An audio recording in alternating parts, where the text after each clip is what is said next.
Assalamualaikum warahmatullahi wabarakatuh.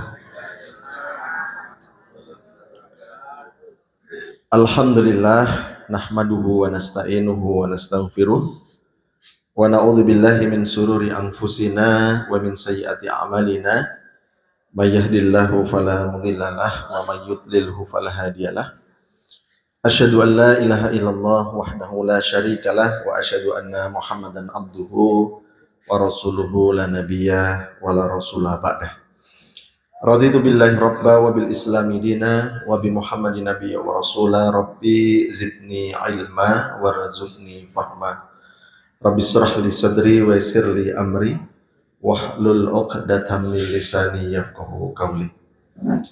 Bapak Ibu saudara bahagia, alhamdulillah pada kesempatan pagi hari ini Allah masih memberikan kepada kita rahmat, sehingga dengan rahmat itu Allah sehatkan badan kita, Allah kuatkan kaki kita untuk rawuh di majelis ilmu ini.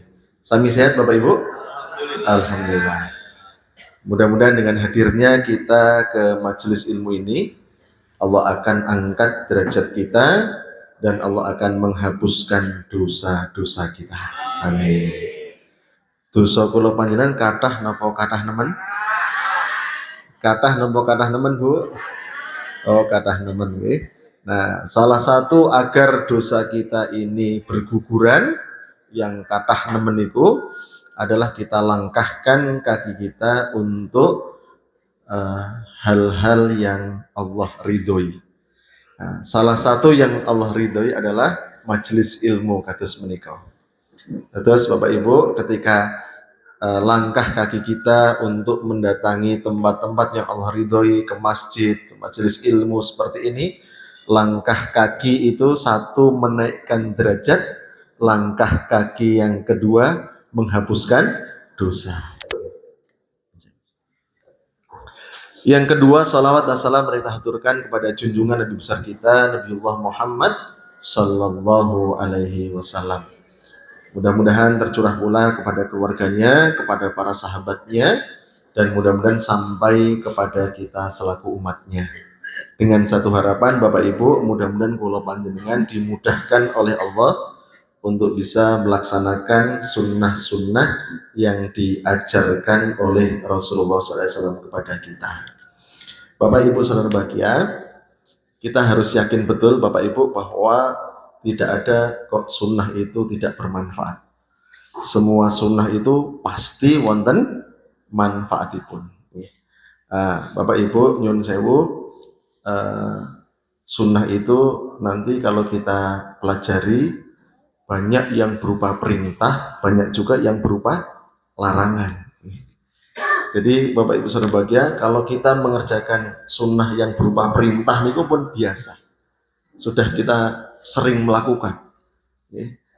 Seperti misalnya sholat ya, sholat duha, sholat tahajud, itu kan biasa kita lakukan. Tapi kadang-kadang nyun sewu, kita itu sering mengabaikan sunnah-sunnah yang berupa larangan. Nah, Bapak Ibu, ada sunnah yang berupa larangan yang sering masih kita lakukan. Nopo niku? Bapak Ibu, Rasulullah ternyata melarang kita untuk tidur lagi setelah sholat subuh. Kira-kira di antara kita masih sering, mboten Bu? Bar sholat subuh nyari melih. Padahal itu larangan kata Rasulullah. Kita dilarang untuk tidur lagi setelah sholat subuh. Karena apa sih? Kenapa kok sampai Rasulullah melarang kita mengerjakan tidur lagi setelah sholat subuh? Karena ada keberkahan Bapak Ibu. Ada keberkahan waktu setelah sholat subuh itu berkah waktunya. Sampai-sampai Rasulullah mendoakan kita sebagai umatnya untuk mendapatkan keberkahan itu. Allahumma barik li ummati fi bukuriha. Ya Allah, berkahilah umatku di waktu bukurnya. Bukur itu Bapak Ibu oleh para ahli hadis sepakat, bukur itu setelah sholat subuh sampai terbit matahari. Nah, nanti soalnya ada pembahasannya ini nanti masuk kita Pak. Nah, Bapak Ibu, selain keberkahan apa? Ternyata Bapak Ibu berbahagia, ada hikmah yang besar di balik dilarangnya kita nyari melih setelah sholat subuh. Nah, ini kebetulan terkait dengan ilmu kedokteran, Bapak Ibu. Bapak Ibu berbahagia, dalam tubuh kita itu ada namanya hormon kortisol. Kenapa? Hormon kortisol. Hormon kortisol itu hormon stres, Bu. Jadi setiap orang itu punya potensi untuk stres. Karena apa? Karena ada hormon kortisol nih. Nah, Bapak Ibu berbahagia, hormon kortisol niku aktifnya ini dari jam 2 malam sampai jam 6 pagi. Ketika orang itu jam 2 sampai jam 6 pagi itu tetap tidur, maka bisa dipastikan hormon kortisol itu menumpuk pada tubuhnya. Berarti gampang stres, Pak. Makanya Bapak Ibu, orang-orang yang ahli tahajud, jam 2, jam 3 pun bangun, niku hormon kortisolnya itu tertekan. Minim sekali. Jadi orang yang ahli tahajud niku mboten gampang stres, Bapak Ibu. Dan luar biasanya hormon ini bekerja maksimal itu 2 jam terakhir, yaitu jam 4 sampai jam 6. Jam 4 sampai jam 6 niku bar subuh napa sakderenge subuh? Nah, Bapak Ibu Saudara, makanya ketika Rasulullah melarang kita untuk nyari melih setelah sholat subuh, Rasulullah menginginkan kita sebagai umatnya ben boten gampang stres. Jangan-jangan kita hidup selalu gundah gulana, gelisah, gampang stres itu karena apa? Karena bar sholat subuh nyari melih. Nah, makanya nek mau ngertos ilmune kados niki pripun? Ngenjang badhe nyari melih napa mboten, Pak? Nah, bar sholat subuh ampun nyari melih nggih. Nah, niki salah satu sunnah. Bapak Ibu saudara berbahagia, alhamdulillah sak menika kula panjenengan berada di tanggal 12 Syawal. Bapak Ibu, ketika di bulan Syawal ini ada ibadah yang luar biasa. Apa itu? Melanjutkan puasa Ramadan kemarin. Dilanjutkan dengan puasa sunnah 6 hari di bulan Syawal. Bapak Ibu saudara bahagia, para ulama banyak yang menulis dalam kitab-kitab beliau. Salah satunya adalah Imam Ibnu Rajab bin Hambal. Beliau menyampaikan bahwa salah satu ciri diterimanya suatu ibadah adalah manakala kita dimudahkan oleh Allah untuk mengerjakan ibadah selanjutnya. Sehingga Bapak Ibu saudara bahagia, ketika kula panjenengan ingin tahu puasa kita kemarin itu diterima oleh Allah atau tidak, caranya gampang. Ketika kita dimudahkan oleh Allah untuk bisa melaksanakan puasa sunnah di bulan Syawal, berarti itu tanda bahwa puasa Ramadan kita kemarin diterima.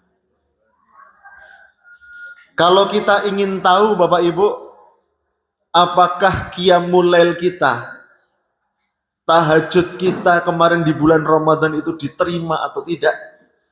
Setelah Ramadan seperti ini, di bulan Syawal seperti ini, niki kira-kira kita masih melanjutkan enggak qiyamul lailnya? Kita masih melanjutkan enggak sholat tahajudnya? Kalau kita kok masih tetap langgeng mengerjakan qiyamul lail, sholat tahajud itu, berarti kemarin tarawih kita, qiyamul lail kita di bulan Ramadan berarti diterima oleh Allah. Kalau kita ingin tahu Bapak Ibu, tadarus Quran kita kemarin selama Ramadan diterima atau tidak oleh Allah, kita lihat sekarang di bulan Syawal ini. Apakah kita mudah untuk membaca Al-Quran napa mboten? Kalau di bulan Syawal seperti ini kok masih tetap membaca Al-Quran, masih kita berinteraksi dengan Al-Quran dengan waktu-waktu yang panjang, berarti kemarin tadarus Quran kita di bulan Ramadan diterima oleh Allah. Sehingga Bapak Ibu, kita berdoa mudah-mudahan Allah senantiasa memudahkan kita semua untuk bisa mengerjakan ibadah lagi. Sama Bapak Ibu, niki menawi panjenengan pengen ngertos ngaji kita pagi ini tuh diterima oleh Allah atau tidak. Nah, dilihat setelah ngaji mungkin Bapak Ibu mau mengerjakan apa. Kalau Bapak Ibu kok mengerjakan kebaikan lagi, berarti tanda bahwa ngaji ini diterima oleh Allah. Jadi sekali lagi, ciri tanda ibadah kita diterima oleh Allah, kita dimudahkan untuk melaksanakan ibadah yang lain. Baik Bapak Ibu saudara berbahagia, pada kesempatan pagi hari ini kita akan sama-sama belajar Bapak Ibu. Kalau beberapa waktu yang lalu ketika safari subuh di masjid apa Mas? Atau Wabin, dulu kita belajar tentang pola kerja setan Bapak Ibu. Nah, kita pagi ini kita akan belajar bagaimana memahami pola rezeki Bapak Ibu. Kenapa ini saya sampaikan? Karena ini terkait dengan keimanan Bapak Ibu. Kita sebagai orang yang beriman tentunya berusaha untuk iman kita ini selalu kita jaga. Kita jaga, kita rawat, kita pupuk, sehingga keimanan kita itu semakin lama semakin meningkat. Kualitasnya niku semakin baik. Nah, Bapak Ibu saudara berbahagia, ini salah satu oleh-oleh saya Bapak Ibu kemarin ketika saya umroh di bulan Ramadan kemarin. Saya mengikuti beberapa kajian di Masjid Nabawi. Para syekh-syekh itu menyampaikan terkait dengan tazkiyatun nafs. Bagaimana jiwa kita ini harus kita sucikan. Salah satunya terkait dengan memahami rezeki ini Bapak Ibu. Karena ini terkait dengan iman. Bapak Ibu saudara bahagia, mereka para syekh itu banyak membicarakan tentang bagaimana ciri iman orang, ciri keimanan yang benar seseorang itu terkait dengan bagaimana memahami rezeki ini. Salah satu ciri bagaimana kita melihat keimanan kita benar atau tidak itu kita lihat terkait dengan rezeki ini, Pak. Kalau kita masih iri dengan rezeki orang lain, berarti tanda iman kita ini belum bersih, Bapak Ibu. Kalau kita sudah tidak iri sama sekali, tidak hasut dengan rezeki yang Allah berikan kepada orang lain, berarti itu tanda bahwa iman kita itu bersih. Kadang-kadang Bapak Ibu saudara bahagia, kita melihat misalnya ada tetangga kita, ya, wah punya kendaraan yang baru, malah dikomentari, wah paling kaya kredit. Gimana Pak? Kita lihat tetangga punya sesuatu yang baru, bukan kita senang, tapi kita malah susah. Ini tanda bahwa iman kita belum bersih, Bapak Ibu. Makanya Bapak Ibu saudara bahagia, kami pada pagi hari ini sama-sama kita belajar Bapak Ibu untuk memahami pola rezeki ini. Biar apa? Biar keimanan kita itu bersih, Bapak Ibu. Bapak Ibu saudara bahagia, untuk memahami pola rezeki ini ada dua pembahasan Bapak Ibu.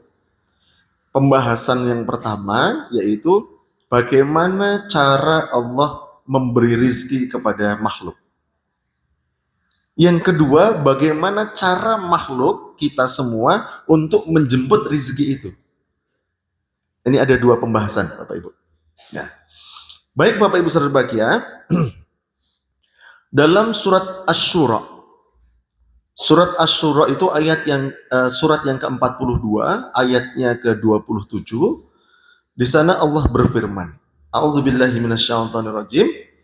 Walau basatar rizqa li ibadihi la baghaw fil ard.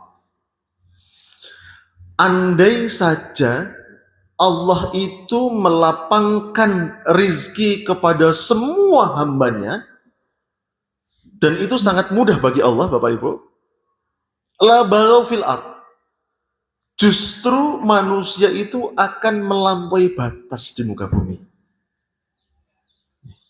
Terus Bapak Ibu berbahagia, ketika nyuwun sewu, Allah itu semua makhluk itu, manusia itu dimudahkan semua rezekinya, mereka justru akan melampaui batas, Bapak Ibu. Kita bisa membaca sejarah bagaimana kaum Ad, kaum Samud. Kaum Samud niku Bapak Ibu, kaum yang diberikan oleh Allah luar biasa makmurnya. Bayangkan Bapak Ibu saudara bahagia, niki misalnya wonten wit napa niki Mas Munir namanya? Oh, wit pelem niki, mangga nggih. Mereka Bapak Ibu, kalau depan rumahnya kok wonten wit-witan, wite niku dideres, keluar getahnya. Getahnya itu lebih mahal daripada emas. Bayangkan Bapak Ibu. Emas sak niki pinten Bu? Sak gram? Wah, sak niki lagi larang-larangi nggih Bu nggih. Sing 75 gram udah sejuta lebih nih, 1.060.000. Niki getahnya dideres, wit wonten wit niki wit mangga dideres di napa seset ngoten nggih, medal tlutuhe niku luwih larang timbang emas. Niki kira-kira nek wit niki nek dideres tlutuhe payu mboten, Bu? Niki kaum Samud itu diberi oleh Allah seperti itu Bapak Ibu. Makmurnya luar biasa. Tapi apa yang mereka lakukan? Mereka kaum Samud dengan kemewahan hidupnya, mereka akhirnya dihancurkan oleh Allah. Karena apa? Melampaui batas. Kaum Lut, Bapak Ibu, kenapa kok sampai Allah hancurkan, sampai Allah hujani batu, hujan watu, watune panas melih. Buminya dibolak-balik sama Allah. Kenapa? Melampaui batas. Terus Bapak Ibu berbahagia, kalau seandainya Allah itu melampaukan rizki kepada semua hamba, malah justru hamba itu melampaui batas. Makanya Bapak Ibu, kalau panjenengan nyuwun sewu saged duduk di majelis ilmu seperti ini, niki karena rezeki kita ini terbatas Bapak Ibu. Cobi nyuwun sewu, nek panjenengan sak menika gadah bis 50 Bu. Kira-kira sik ngaji teng mriki napa mboten? Wah, ngurusi bis tok. Malah mboten ngaos nggih, Pak. Ah, nggih. Nah, ini Bapak Ibu. Ayat selanjutnya, walakin yunazzilu biqadarin ma yasha. Ini Bapak Ibu. Akan tetapi Allah itu menurunkan sesuai yang dikehendaki oleh Allah dengan ukuran. Ukuran kita ini kok benten-benten Bapak Ibu rezekinya. Sehingga Bapak Ibu berbahagia ketika kesadaran ini sudah terbangun pada diri kita, kita sudah tidak hasut dengan rezeki orang lain. Karena apa? Karena kadar kita itu masing-masing itu sudah ditentukan oleh Allah. Cobi Bapak Ibu, menawi kula panjenengan misalnya, tiba-tiba pagi ini dapat uang 5 miliar, jenengan badhe nggih napa Bu? Bingung napa bingung? Malah bingung ta? Lah nek sakniki gadah arta 100.000 niku saged nggih tumbas tempe, tumbas niki. Nek katahan malah bingung. Rezeki kula panjenengan itu sudah ada kadarnya masing-masing. Sehingga sudah tidak perlu lagi hasud dengan rezeki orang lain. Tadi ketika ada tetangga kita kok diberi rezeki oleh Allah banyak, kita ikut senang, alhamdulillah kai tonggoku rezeki ini akeh. Tidak perlu hasud Bapak Ibu. Ya. Innahu bi ibadi khabirum basir. Sesungguhnya Allah itu mengetahui keadaan hamba-hambanya, lagi maha melihat. Bapak Ibu berbahagia, ini ayat yang pertama. Kemudian Bapak Ibu berbahagia, ini ada hadis.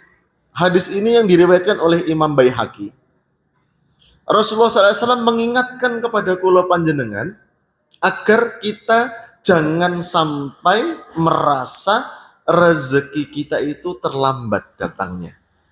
Atau jangan sampai kita merasa rezeki kita itu seret.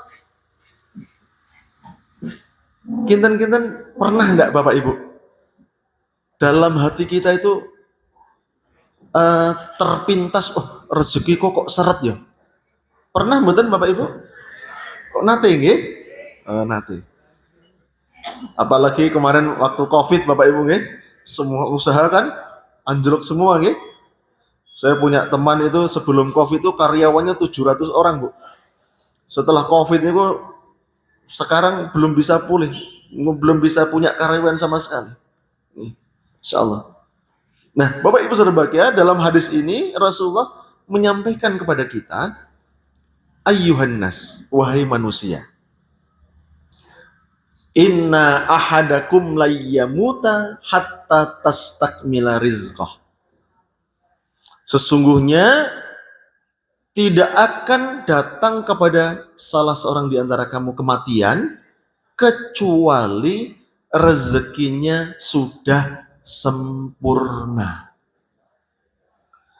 Nah, terus Bapak Ibu berbahagia, kalau orang itu sudah diwafatkan oleh Allah, berarti rezeki ini pun sempurna.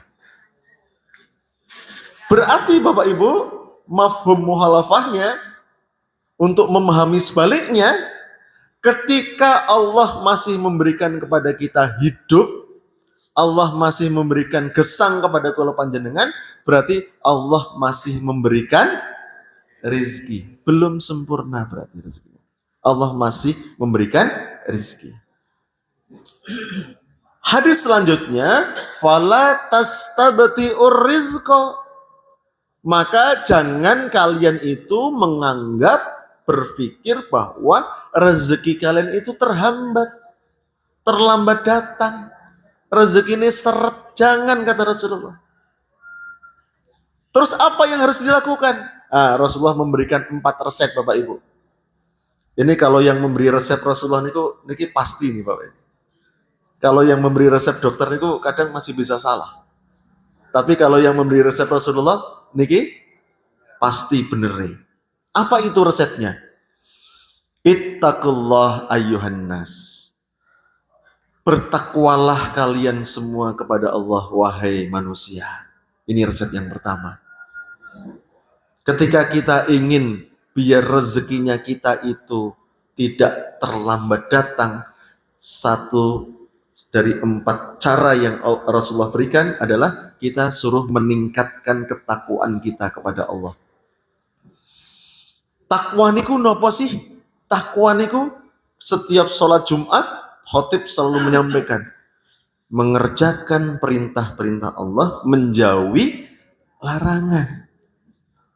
Tadi Bapak Ibu, sunnah itu bisa berupa perintah, bisa berupa larangan.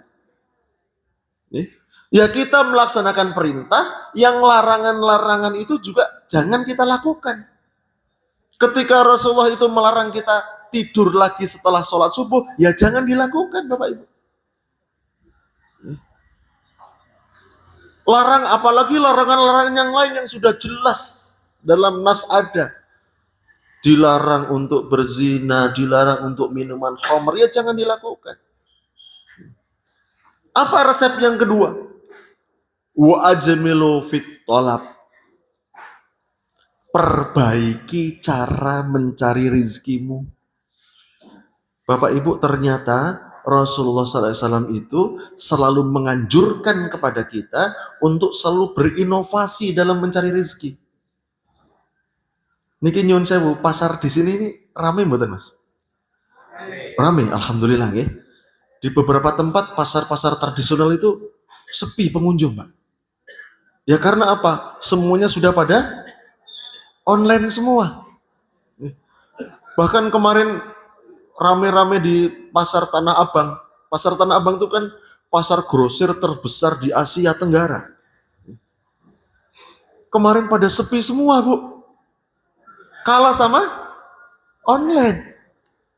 Bayangkan Bapak Ibu, kita beli barang, tinggal di rumah, klik mawon, paling 2 hari sudah datang. Saya pernah pesan barang dari Amsterdam, dari Belanda, ini kok 4 hari sudah datang, Pak. Ya, enak sekali sekarang. Tidak nunggu lama. Nah, ketika nyuwun sewu kita sebagai pedagang kok tidak berusaha beralih pada online, ya ketinggalan zaman nanti, Pak. Nah, kata Rasulullah suruh apa?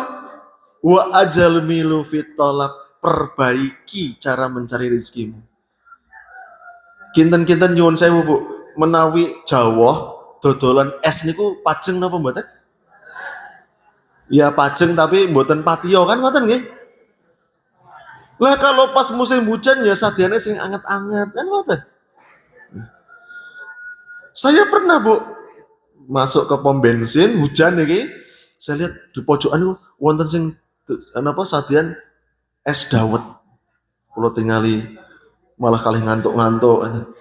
Bareng ngisi bensin kula terus menepi nemui dia. Mas, tumbas es dawet ya. Oh, pinten Pak? Gangsal. Loh, nggih sinten mawon? Pun wonten. Terus kula taken, jenengan griyane pundi? Kula griyane mriko Pak Sidalang Tersono mriko. Terus kula taken, jenengan pun pinten tahun Pak dodolan es dawet kados niki? Pun gangsal tahun. Niki jenengan tiap dina dodolan nggih. Udan nggih nggih. Lah kula taken, niki wau jenengan dugi mriki jam pinten? Jam 09.00 isuk, Bu. Padahal ketika itu jam 2 siang. Mun ngedoli pinten? Nggih tembe jenengan niki, Pak. Dari jam 9 sampai jam 2 baru ngedoli kula. Ya memang pas musim hujan. Terus kula matur, "Mas, jenengan tidak ada keterampilan lain selain jualan es?" Maksudnya pripun, Pak? Lah nek pas jawah kados niki hujan seperti ini, mbok dodolane diganti. Apa jawabnya? Lah kula mboten saged dodolan sing liyane. Nah, ini padahal apa perintah Rasulullah? Wa ajmilu fitolak, perbaiki cara mencari rezeki. Ya ketika musim hujan, ya ganti mungkin ya. Ganti sing anget-anget bakso nopo-nopo kan ngoten. Ini perintah Rasulullah ternyata Bapak Ibu. Kalau nyuwun sewu ilmu-ilmu sekarang marketing ini berkembang, oh kita harus inovasi produk, inovasi ini Rasulullah sudah berbicara 14 abad yang lalu. Rasulullah sudah mengingatkan kepada kula panjenengan suruh memperbaiki terus cara mencari rezeki kita. Bagaimana biar pelanggan itu tetap tertarik dengan produk kita.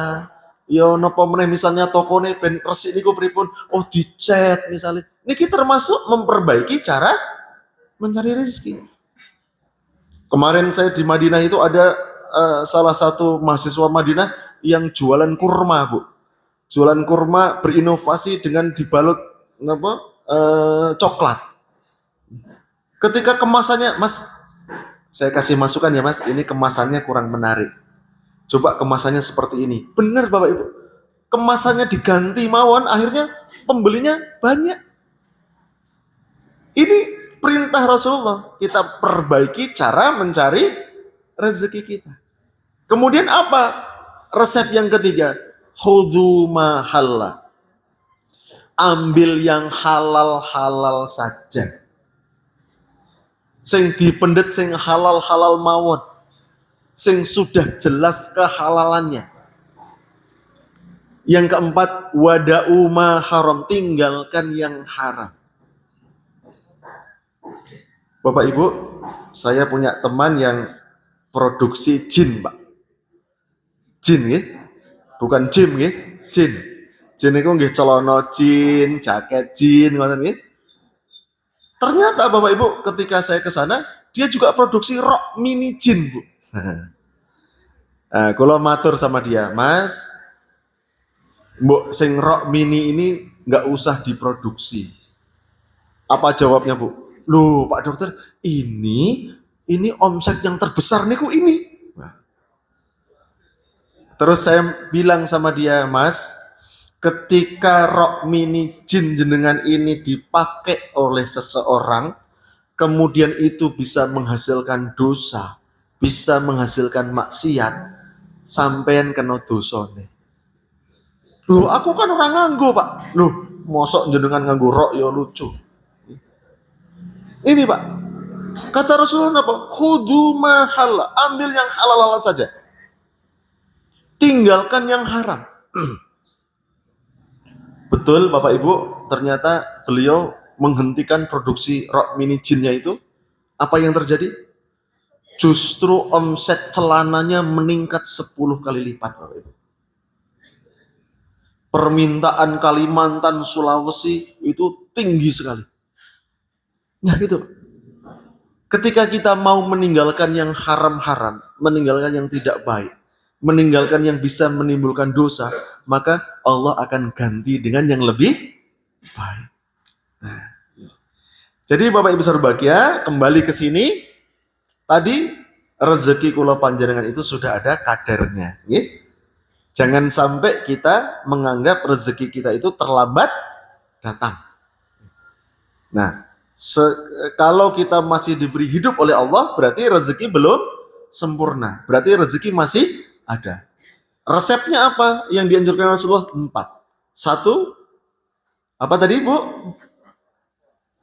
Tingkatkan ketakwaan kita. Yang kedua, perbaiki cara mencari rezeki kita. Kita berinovasi. Kemudian yang ketiga, ambil yang halal-halal. Yang keempat, tinggalkan yang haram. Nah, ini Bapak Ibu, ini kita baru pendahuluan. Oh, ini tentang rezeki itu seperti itu toh. Sehingga kalau sudah tahu 2 tadi ayat sama hadis itu, kita plong. Gimana, Pak? Hati kita ini plong. Oh iya, berarti memang rezeki seseorang itu beda-beda. Kita sudah tidak perlu lagi iri dengan rezeki orang lain. Ya, Bapak Ibu berbahagia.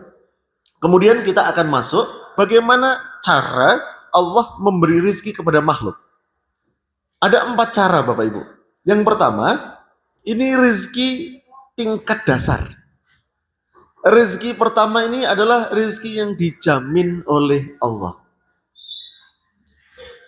Ini ayatnya surat Hud ayat 6. A'udzubillahi minasyaitonirrajim. Wa ma min dabbatin fil ardi illa 'alallahi rizquha. Dan tidak satu makhluk yang bergerak, yang bernyawa di muka bumi, melainkan semuanya dijamin oleh Allah rizkinya. Kula panjenengan bergerak mboten? Bergerak. Bernyawa apa mboten? Bernyawa.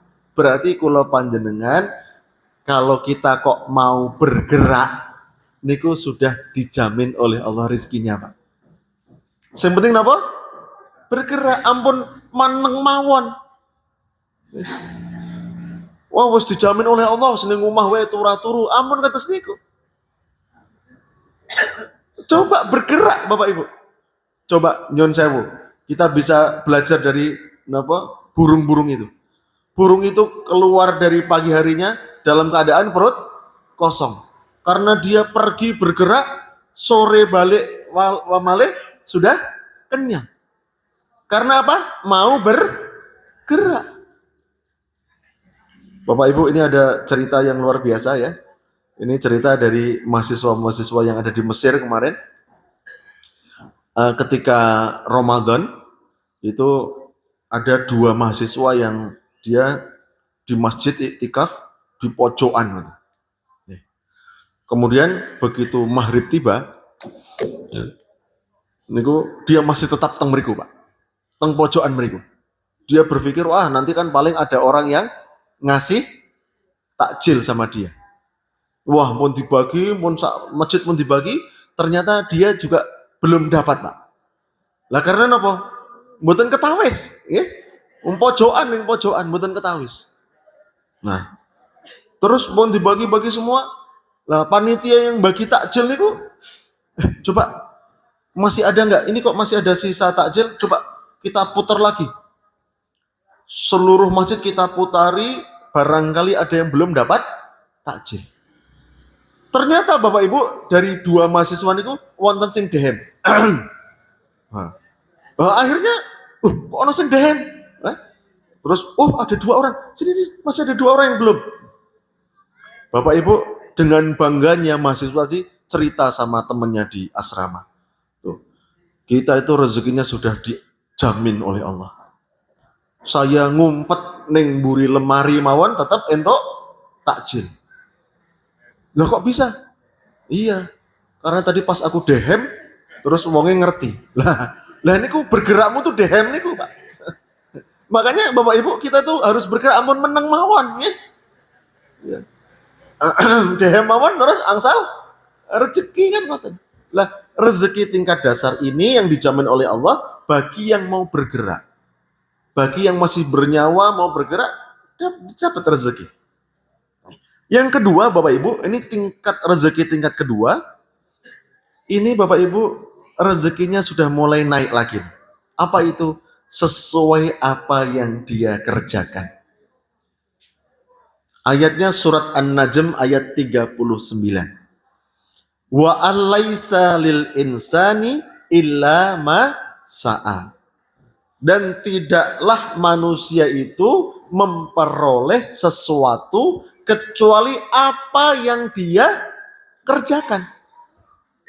Ketika dia mengerjakan sesuatu, mengerjakan misalnya nyuwun sewu, dia bekerjanya niku dengan resiko yang tinggi, ya dapatnya banyak Pak. Tapi dia melakukan pekerjaan dengan resiko yang rendah, ya dapatnya sedikit. Nah ini Bapak Ibu, rezeki Allah akan berikan sesuai dengan apa yang kita kerjakan. Kita mengerjakan dengan sungguh-sungguh, kita mengerjakan sesuatu yang menghasilkan produk yang unik, produk yang jarang dimiliki oleh orang lain, ya semakin tinggi itu harganya.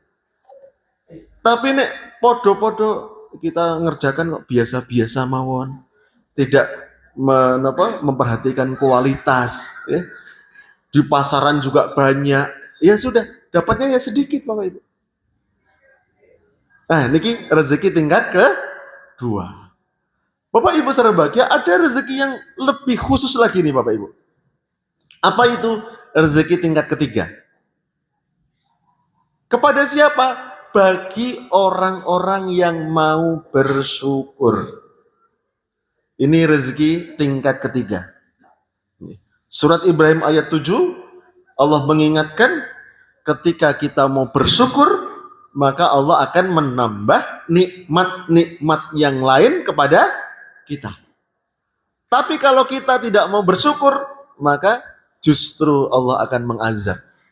Makanya Bapak Ibu, ya, agar Allah itu senantiasa mencurahkan kepada kita rezeki, maka kita harus sering-sering bersyukur Bapak Ibu. Bapak Ibu, kula panjenengan rawuh di majelis ilmu seperti ini, pada hakikatnya kita sedang bersyukur atas nikmat Allah.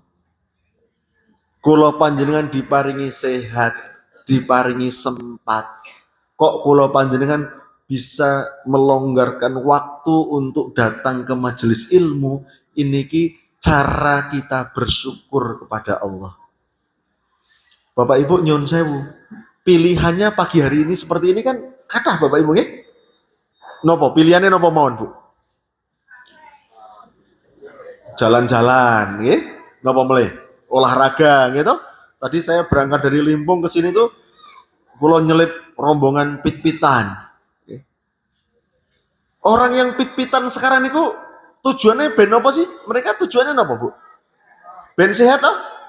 Tapi belum tentu mereka lebih sehat daripada kita yang ngaji seperti ini. Sing mari sehat sinten sih? Allah, gitu.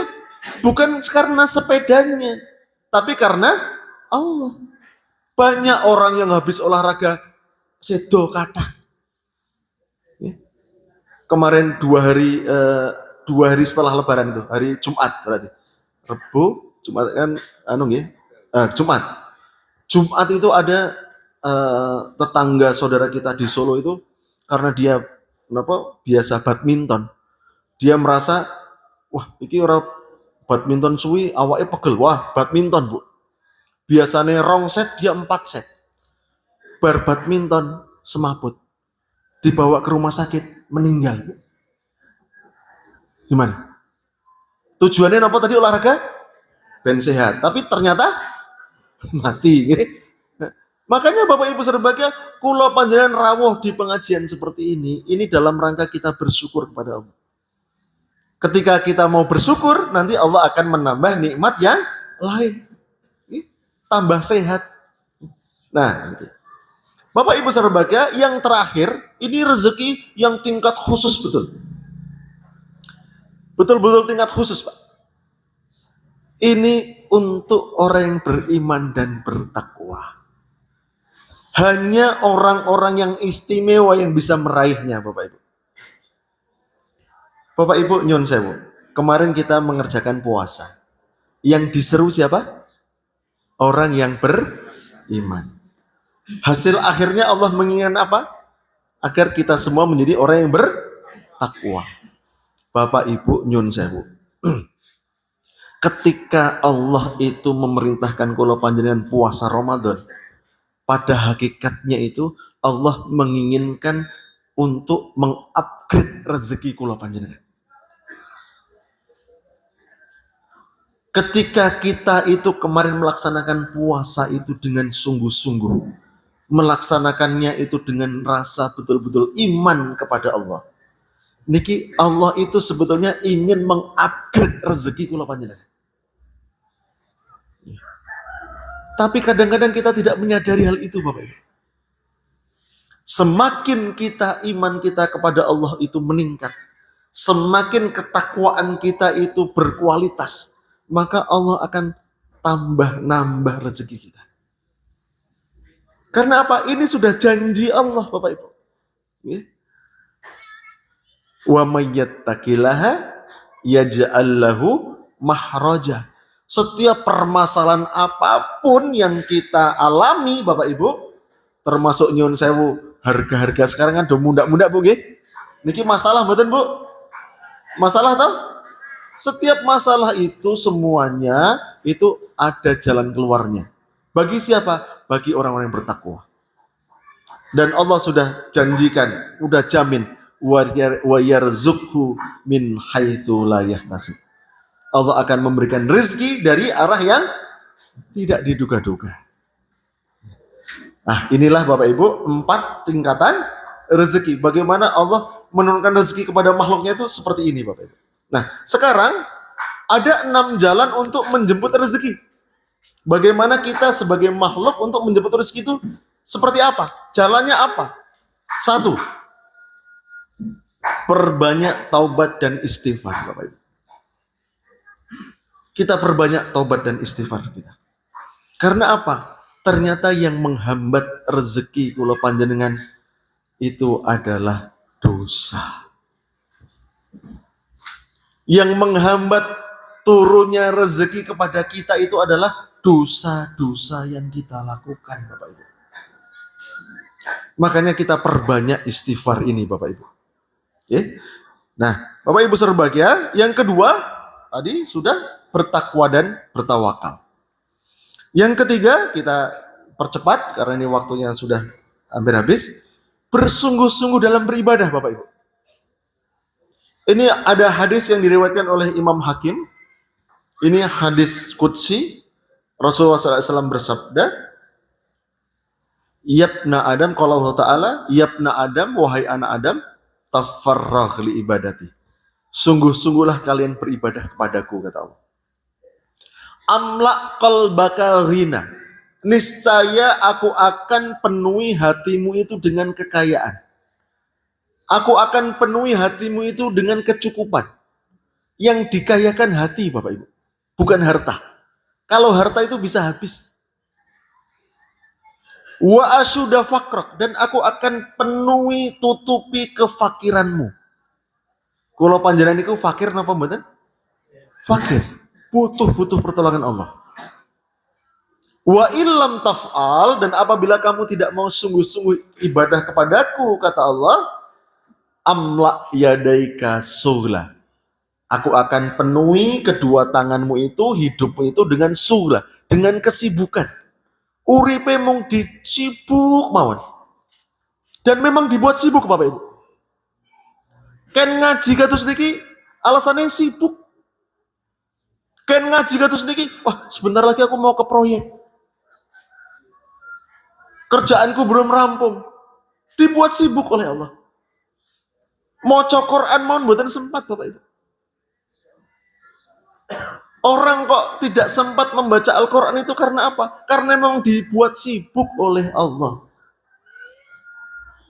Sudah dibuat sibuk, wala asuda faqr. Tidak aku tutupi kefakiranmu.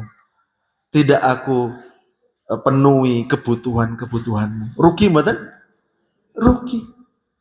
Nah, cara agar kita tadi dikayakan hati kita, cara agar kefakiran kita, kebutuhan kita dipenuhi oleh Allah, apa? Tafarraq li ibadati, sungguh-sungguh ibadah. Ibadah sing temenanan. Ketika sholat niku sing temenanan. Mulai dari pakaian yang kita pakai itu sing temenanan. Kira-kira sholat niki nganggo pakaian ini niki etis nggak sih? Kira-kira nyuwun sewu Pak, menawi nyuwun sewu, sholat kok wonten tulisannya baygon ngeten burine niku etis napa mboten? Bu, jenengan rukuhe pinten dinten pisan Bu dikumbah Bu? Gadah rukuh pinten jenengan Bu? Gangsal? Sing paling larang pinten Bu regine? 100. Niku panas mboten niku nek diagem niku. Cobi jenengan Bapak Ibu-ibu nggih, jenengan nek gadah arta disimpen to, lah mengke tumbas rukuh sing sae Bu. Sing regine 1 juta napa 2 juta ngoten. Lho niku mboten Bu ngeten. Niki kemarin saya dapat ilmu luar biasa niki di Madinah kemarin. Ada Syekh Anis itu mengatakan gini, kita menghamburkan harta itu ketika kita membelanjakan untuk di jalan Allah, itu namanya tidak menghamburkan harta. Sebanyak apapun itu. Tapi jenengan kok ngedal ke sak rupiah, napa 1000 rupiah, tapi itu untuk maksiat, itu namanya menghamburkan harta. Saya juga bilang sama anak saya gitu. Leta, anak saya kan yang pertama tuh Leta, kamu punya rukuh berapa Kak? Ada 3 Pak. Coba Papa lihat. Mana yang paling mahal? Oh ini Pak, berapa harganya? 400.000. Kamu nanti nyimpen uang, kalau sudah punya uang, kamu beli ruko yang bagus. Temenan Bu, kemarin beli ruko saya, ruko Sutro. Saya tanya, berapa Kak? 4 juta Pak. Kalau kaget, temenanan nih. Sekarang kalau taken, kamu pakai ruko ini sama ruko yang punyamu dulu, enak mana? Ya enak ini Pak. Kamu ketika kamu sholat lebih khusyuk mana? Pakai rukuh yang mana? Ya yang ini Pak. Ya iya regane 4 juta kok. Regane 1.000 panas Bu Pengen cepet rampung sholatnya nggih mboten Bu? Nah, Bapak Ibu nyuwun sewu. Sekali lagi, ketika kita mengeluarkan berapapun harta tapi untuk ibadah, niku mboten menghamburkan harta Bapak Ibu. Wah niki nyuwun sewu tadi Mas Munir napa menyinggung duwe mercy Bu nyuwun sewu ngeten. Saya itu gini Bu. Ketika kita mau berdakwah di komunitas mercy, ya kita harus punya mercy kan ngoten. Saya ikuti itu komunitas-komunitas, ada mercy, ada Pajero, ada Alpat. Saya ikuti semua. Untuk apa? Kita bisa biar berdakwah di situ. Komunitas-komunitas seperti itu lahan dakwah yang belum digarap. Padahal mereka anggota-anggotanya itu bisa berbuat sesuatu untuk umat. Kemarin begitu saya turun dari Jeddah, turun Jakarta, kemudian ke Jogja, kita ketemu dengan komunitas Mercy di Jogja. Ini kok Masya Allah. Saya bilang, yuk kita mumpung Ramadan, kita kumpulkan uang untuk ke fakir miskin, ke mana? Panti asuhan. Oh, ternyata jam 2 siang sampai jam 4 sore terkumpul 80 juta, Bu. Kita bisa bagi ke 4 panti asuhan. Ini kan sesuatu yang bisa kita, asal kita apa? Tadi bisa mendakwai mereka. Nah, makanya Bapak Ibu saudara bahagia, sekali lagi, niki kembali lagi. Bagaimana agar kita menyebut rezeki sungguh-sungguh ibadah. Sing temenanan ibadah kita. Kemudian apa lagi yang keempat? Silaturahim. Nah, Bapak Ibu nyun sewu, kebiasaan kita di umat Islam di Indonesia ini sudah luar biasa. Ketika Idul Fitri, kemudian kita bersilaturahim. Kita menyambung lagi. Apalagi ada tradisi mudik ya. Yang sebetulnya tradisi mudik ini tradisi yang dimunculkan oleh Senok Gordon, Bu. Sebetulnya Bapak Ibu, Senok Gordon itu dia belajar agama Islam. Tapi dia mencari kelemahan, titik-titik kelemahan umat Islam itu biar jauh dari agama itu apa. Nah, salah satunya memunculkan tradisi mudik nih. Senok Gordon itu tahu Bapak Ibu, bagaimana istimewanya 10 hari terakhir di bulan Ramadan. Ada Lailatul Qadar, disuruh iktikaf dan lain sebagainya. Senok Gordon itu belajar itu Bapak Ibu. Terus akhirnya apa? Akhirnya dia berpikir, gimana cara memecah konsentrasi umat Islam di 10 hari terakhir ini bagaimana? Nah, kemudian dimunculkanlah tradisi mudik nih. Di mana-mana itu tidak ada tradisi mudik, Bu. Wonten teng Indonesia. Tapi kita ambil hikmahnya. Hikmahnya apa? Hikmahnya anak yang jauh dari orang tua, yang kerja di luar kota, kemudian ketemu dengan orang tuanya, bisa bersilaturahim. Bapak Ibu nyuwun sewu, hari ini banyak sekali nyuwun sewu yang podo-podo sak rahim, kakak sama adik itu bermasalah. Orang tua sama anak bermasalah. Banyak sekali Bapak Ibu. Karo wong liya nyah. Tapi sama istri sendiri pelitnya. Sama orang lain tuh baiknya luar biasa. Tapi karo adike dhewe pelit. Sama kakaknya sendiri ada masalah. Bapak Ibu, orang yang mau pertama kali menyambung lagi tali silaturahim itu yang utama Bapak Ibu. Kadang-kadang kita berpikir, wah kayak luweh nomok kudune dheweke sing teko nggon aku. Ngaten mboten? Kadang-kadang begitu. Sing salah dekne kok kudune dia yang datang ke tempatku. Bapak Ibu, kalau kita mau mengambil keutamaan silaturahim, siapa yang pertama kali mau mendatangi, itulah yang utama. Meskipun kita usianya mungkin lebih tua, kita datangi adik kita. Meskipun misalnya menurut kita adik kita yang salah, kita yang mendatangi. Ini kok mau menyambung lagi, akan diluaskan rezeki, akan dipanjangkan umur, insyaallah. Apalagi yang kelima, sodakoh Bapak Ibu. Bapak Ibu saudara bahagia, sodakoh ini luar biasa. Ini betul-betul pemancing rezeki kula panjenengan. Bapak Ibu saudara bahagia, niki kalau dalam surat Saba ayat 39, Allah menuliskan wa ma anfaqtum min syai'in fahuwa yukhlifuh. Apa yang kamu infakkan, maka Allah akan mengganti. Ini janji Allah. Kalau kita Bapak Ibu ingin kok rezeki kita itu mengucur, ya kita harus banyak mengeluarkan. Bapak Ibu nyuwun sewu, tubuh kita ini ada organ yang luar biasa. Organ yang tidak serakah Bapak Ibu. Apa itu? Jantung kita Bapak Ibu. Kita harus banyak belajar sama organ tubuh kita yang bernama jantung ini. Jantung itu Bapak Ibu mendapat darah dari mana-mana. Dari pembuluh darah besar, dari pembuluh darah kecil. Tapi dia tidak punya sifat serakah. Akhirnya apa? Dia mengalirkan lagi darah itu ke organ-organ lain. Coba kalau jantung itu punya sifat serakah, akhirnya apa? Berhenti kehidupan. Makanya luar biasa Bapak Ibu. Nyun sewu niki. Bapak Ibu luweh nyaman pun di perutnya setelah makan apa setelah bebucal? Pripun? Bar nyate enak mboten? Enak. Terus misalnya 2 jam lagi kita keluarkan ke WC, enak pun Bu. Wetenge kita niku enak bar dahar napa bar ngeluarkan?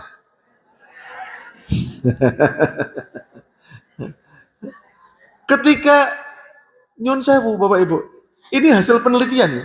Ternyata orang itu lebih nyaman perutnya setelah mengeluarkan. Coba kalau kita nggak keluarkan kotoran kita, jadi apa? Penyakit Bapak Ibu. Begitu juga dengan harta.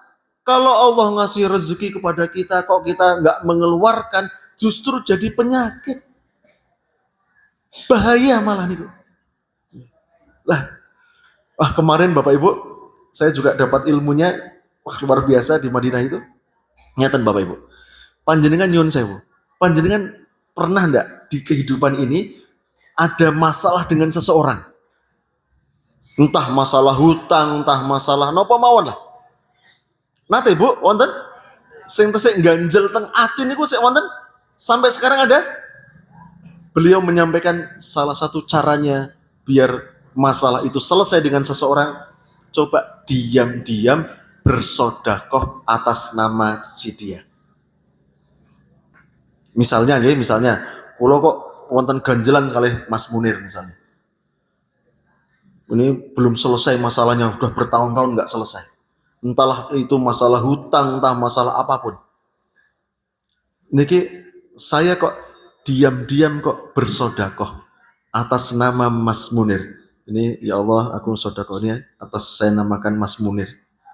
Itu nanti Allah itu memudahkan kita untuk menyelesaikan masalahnya.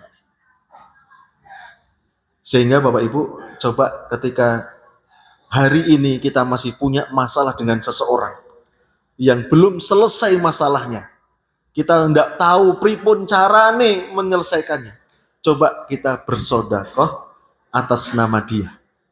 Diam-diam saja. Nanti itu Allah yang akan menyelesaikan sendiri. Luar biasa nih Bapak Ibu. Kemudian yang keenam, yang terakhir, bagaimana cara kita menjemput rezeki Allah?